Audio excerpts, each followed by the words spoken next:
নমস্কার বন্ধুরা, বিউটি রান্নাঘর 25-এ সবাইকে স্বাগত। আজও আমি একটা নতুন রেসিপি নিয়ে চলে এসেছি। ভিডিওটি না টেনে সম্পূর্ণ দেখতে থাকুন।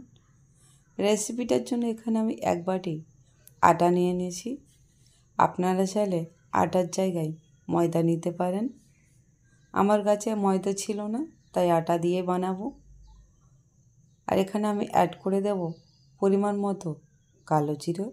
আর কালো জিরেটা আমি একটু বেশি পরিমাণে দেব সেন্ট হওয়ার জন্য।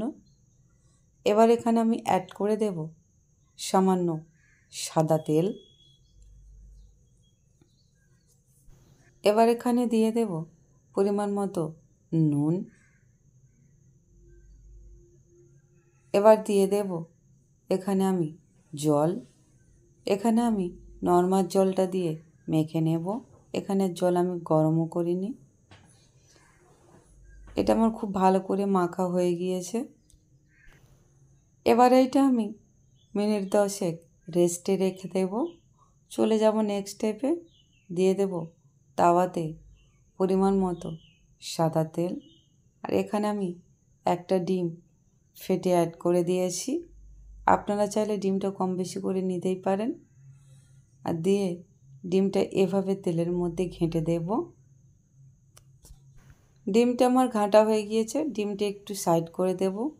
তো এখানে দিয়ে দেব পেঁয়াজ কুচি, দিয়ে দেব সামান্য রসুন কুচি, দিয়ে একটু নাড়াচাড়া করে নিয়ে দিয়ে দেব পরিমাণ মতো কাঁচা লঙ্কা কুচি আর সামান্য একটু টমেটো কুচি। এগুলো একটু হালকা একটা সাইড একটু ভেজে নেব।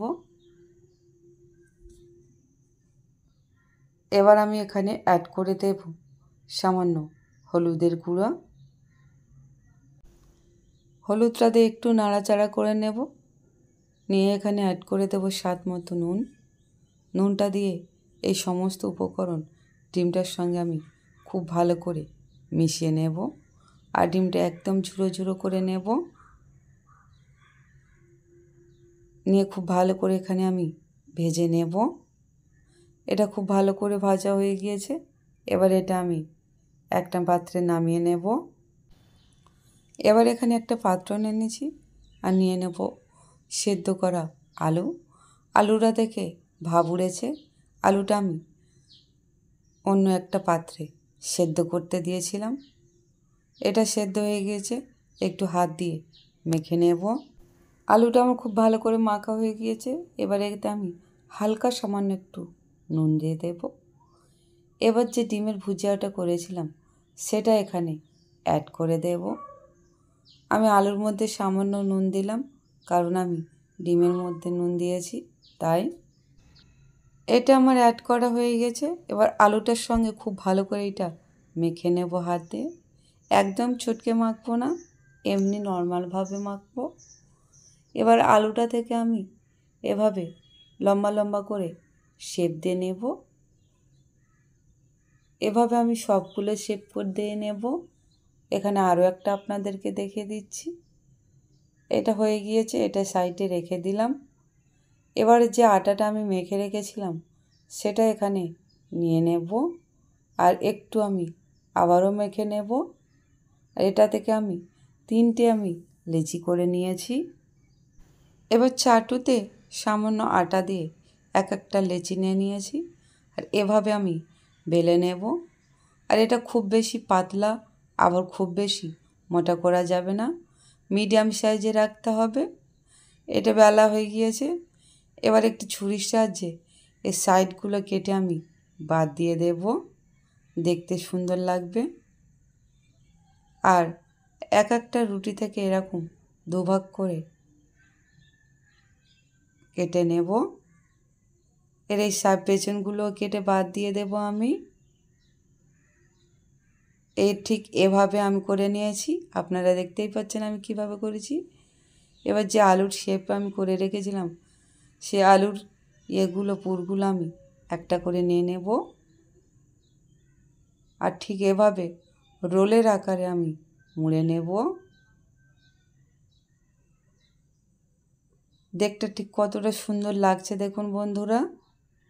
এভাবে আমি সবগুলো বানিয়ে নেব। আপনারা চাইলে এটা বাচ্চাদের টিফিনেও দিতে পারেন, ঝাল কম দিয়ে বাচ্চারা খুব ভালো মজা করে খাবে। আর ঠিক কতটা সুন্দর লাগছে দেখুন বন্ধুরা। এবার চলে যাব নেক্সট স্টেপে। দিয়ে দেব কড়াইতে পরিমাণ মতো সাদা তেল। তেলটা গরম হয়ে গিয়েছে। এবার এক একটা রোল এভাবে আমি তেলের মধ্যে দিয়ে দেব। আর তেলটা খুব গরম অবস্থায় দেবে না, এটা পুড়ে যেতে পারে ওপর থেকে। এটা হালকা আঁচে ভাজতে হবে যাতে ভেতরেরগুলো খুব ভালো করে ভাজা হয়ে যায়। এভাবে আমি উল্টে দেব, দিয়ে এখানে আরও একটা অ্যাড করে দেব।